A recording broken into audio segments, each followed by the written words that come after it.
आज सकाळी 7 ते सव्वा 7च्या दरम्यानमध्ये हिंगोली जिल्ह्यामध्ये केंद्रबिंदू असणारा एक भूकंपाचा धक्का आपल्या नांदेड शहरामध्ये आणि अनेक तालुक्यांमध्ये सुद्धा जाणवला. याची रिक्टर स्केलवर तीव्रता 4.5 एवढी होती. याचा अर्थ की हा अतिसौम्य या प्रकारामध्ये गणला जाणारा होता. रिक्टर स्केलमध्ये त्याची गणना होते. या अनुषंगानं आपण वारंवार सर्वांना सावधतेच्या सूचना दिलेल्या आहेत. विशेषतः भूकंप आल्यावर काय करावं याची नियमावली सुद्धा आपण जाहीर केलेली आहे.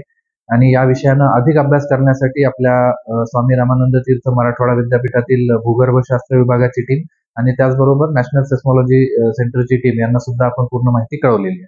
तरी माझं सगळ्या नागरिकांना आव्हान आहे की आपण घाबरून जाऊ नका. हा अतिशय सौम्य धक्का होता आणि साधारणतः या पावसाळ्याच्या सीझनमध्ये ज्या भूगर्भातल्या हालचाली असतात, विशेषतः पाणी जेव्हा भूगर्भात जातं त्यावेळेस ज्या हालचाली होतात, त्यामुळे अशा प्रकारच्या काही प्लेट मुव्हमेंट्स होतात आणि त्यामुळे असे अतिसौम्य किंवा सौम्य धक्के हे आपल्याला बघायला मिळू शकतात.